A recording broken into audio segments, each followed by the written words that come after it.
Pemirsa, Koalisi Aktivis Mahasiswa Indonesia menggelar aksi mendukung KPK terkait polemik TWK. Para mahasiswa ini meminta para pegawai KPK yang tidak lolos TWK agar tidak membuat gaduh. Aksi ini digelar di depan Gedung Merah Putih KPK di Kuningan, Jakarta Selatan, Senin siang.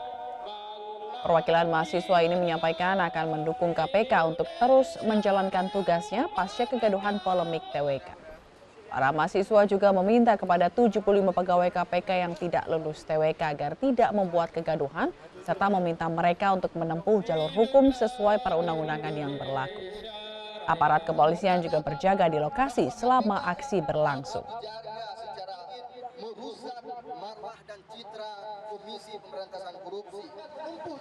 Sejumlah elemen mahasiswa terus mendesak Badan Kepegawaian Negara atau BKN untuk transparan terkait tes wawasan kebangsaan bagi pegawai KPK yang menuai polemik.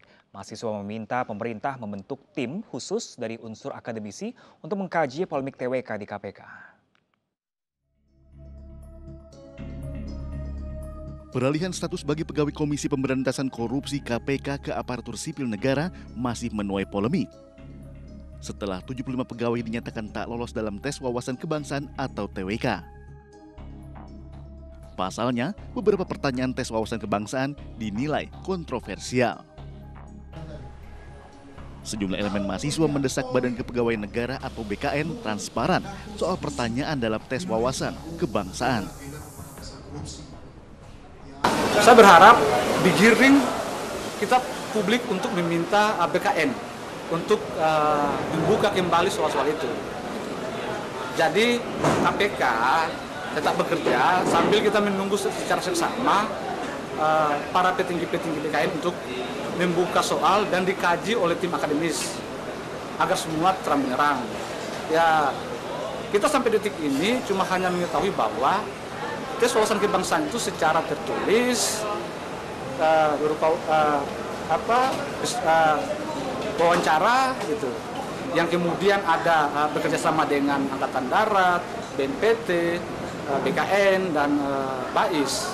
Nah ini cobalah untuk BKN juga harus profesional untuk membuka itu sehingga kita tidak dibuat bingung gitu soal opini-opini yang beredar di publik ini gitu kan. Mau masyarakat, ayo kita sama-sama mendukung kinerja KPK saat ini. Saat ini KPK yang baru belum lama bekerja. Jadi yang baru sudah disampaikan bahwa pada saat kepemimpinan yang lama yang dikerjakan hanya OTT dan OTT.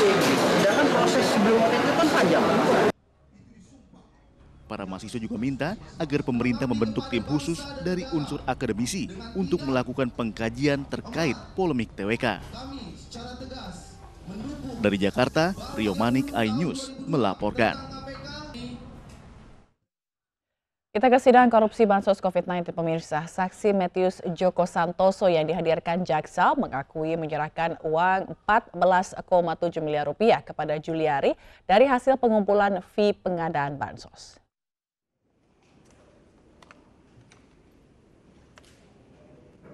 Sidang kasus korupsi bantuan sosial COVID-19 dengan terdakwa mantan Menteri Sosial Juliari Batubara kembali digelar di Pengadilan Tipikor Jakarta hari ini. Jaksa menghadirkan saksi kunci pejabat pembuat komitmen Kemensos, Matius Joko Santoso. Dalam sidang yang dipimpin oleh Muhammad Damis, saksi Matius Joko Santoso mengungkap telah menyerahkan uang hasil pengumpulan fee dari sejumlah vendor pengadaan bansos dengan total 14,7 miliar rupiah kepada Juliari Batubara. Pemberian uang dilakukan secara bertahap. Tahap putaran pertama, yakni paket sembako 1-6, diserahkan uang senilai 11,2 miliar rupiah. Putaran kedua, yakni paket bansos 7-12, diserahkan uang sejumlah 3,15 miliar rupiah. Itu yang di putaran pertama Pak, jadi sejumlah 5 kali penyerahan dengan keseluruhan 11,2 miliar. Saksi Matius Joko Santoso juga mengungkap adanya setoran untuk anggota BPK Ahsanul Kosasi, uang sebesar 1 miliar rupiah melalui staf Ahsanul pada bulan Juli 2020 atas perintah Adi Wahyono. Ahsanul Kosasi ini siapa? Setahu saya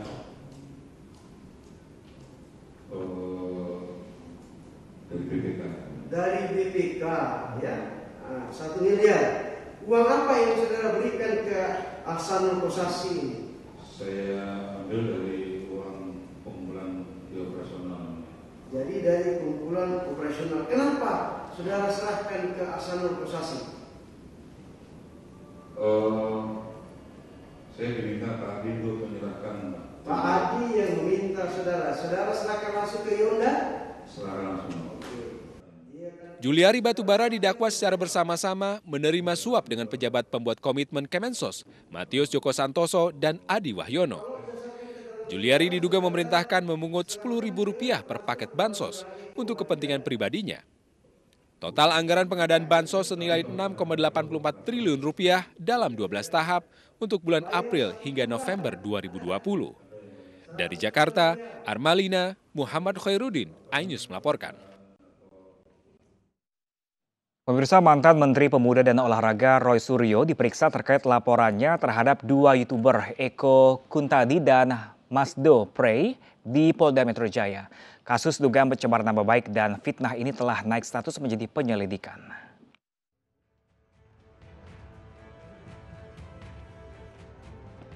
Mantan Menteri Pemuda dan Olahraga era SBY Roy Suryo diperiksa terkait laporannya terhadap YouTuber Eko Kuntadi dan Masdo Prey di Polda Metro Jaya, Jakarta.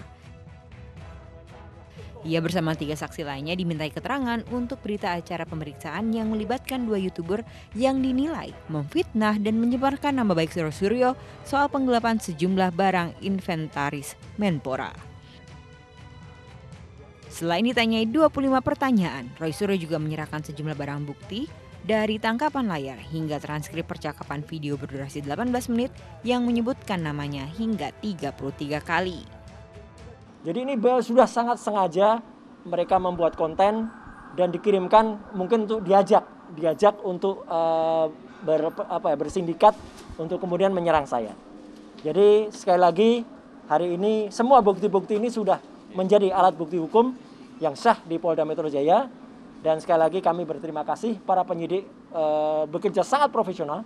Mereka bilang mereka bercanda, ya. Saya dengan tegas mengatakan kalau mau bercanda silakan bercanda dengan para penyidik yang sudah menunggu di dalam, ya gitu. Langsung saja datang dan menyampaikan saja bercanda ke dalam, ya.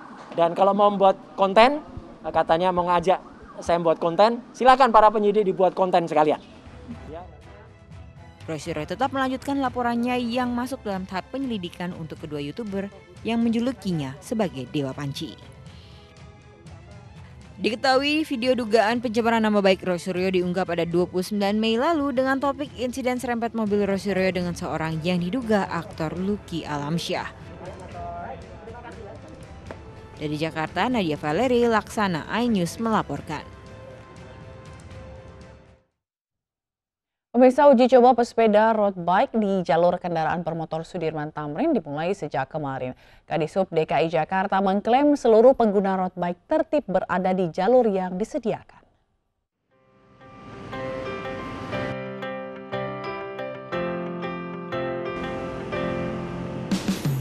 Uji coba jalur sepeda road bike di Jalan Sudirman Tamrin dimulai hari ini.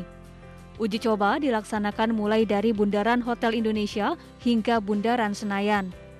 Selama uji coba tahap awal ini, para pesepeda road bike akan menggunakan jalur paling kiri dari jalur kendaraan bermotor atau tepat di sebelah jalur sepeda permanen. Pesepeda road bike diperbolehkan berada di luar jalur sepeda selama 1,5 jam, mulai pukul 5 hingga 6.30 waktu Indonesia Barat. Kepala Dinas Perhubungan DKI Jakarta Syafrin Liputo menyebut, uji coba jalur road bike merupakan upaya Pemprov DKI memfasilitasi pesepeda dengan tujuan berolahraga dan bukan semata sebagai alat transportasi. Ya, baik, kita ketahui bahwa di jalan ini sudah ada jalur sepeda permanen. Kemudian ada para penggiat sepeda road bike yang biasanya mereka gunakan sepedanya untuk sport, bukan untuk transport. Oleh sebab itu, karena mereka kegiatannya adalah untuk olahraga, maka di area ini kami fasilitasi dari di pagi hari saja jam 5 sampai dengan jam 6.30, sehingga benar-benar waktu itu dimanfaatkan oleh mereka untuk berolahraga. Setelah pukul 6.30, pesepeda road bike akan diarahkan untuk masuk ke dalam jalur sepeda permanen. Sementara itu, saat ini Dishub DKI Jakarta dan Ditlantas Polda Metro Jaya tengah mengkaji sanksi bagi pesepeda yang masih melintasi jalur kendaraan bermotor di luar waktu yang ditentukan. Dari Jakarta, tim liputan iNews melaporkan.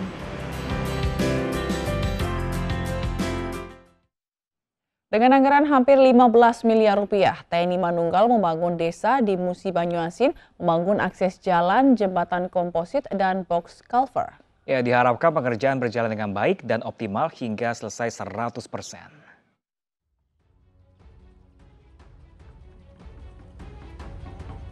Dalam TMMD ke-111 tahun 2021, Kodim 0401, targetkan pembangunan di Kecamatan Lalan, Kabupaten Musi Banyuasin, Sumatera Selatan dengan melibatkan Dinas PUPR dan instansi terkait. Tim Satgas TMMD terus berjibaku mengerjakan pembangunan dengan tetap mematuhi protokol kesehatan. Kegiatan TMMD disambut positif masyarakat.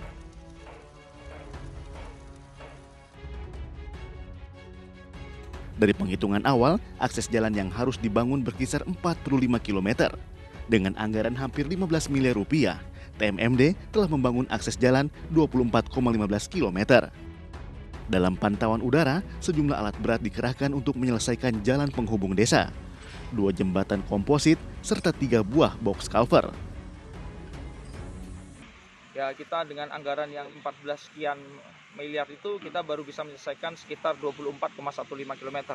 Masih ada kekurangan 18 km untuk pembentukan jalan dan 2 unit jembatan komposit lagi. Dari penyampaian dari Bapak Bupati Musi Banyuasin bahwa beliau mempunyai tekad bahwa tahun 2021 ini Kecamatan Lalan semuanya sudah terhubung. Diharapkan pembangunan yang dikerjakan selesai 100% dan sasaran TMMD berjalan dengan baik dan optimal. Diharapkan akses jalan dan jembatan yang dibangun dapat memperlancar akses warga. Dari Musi Banyuasin, Sumatera Selatan, Edi Lestari, iNews melaporkan.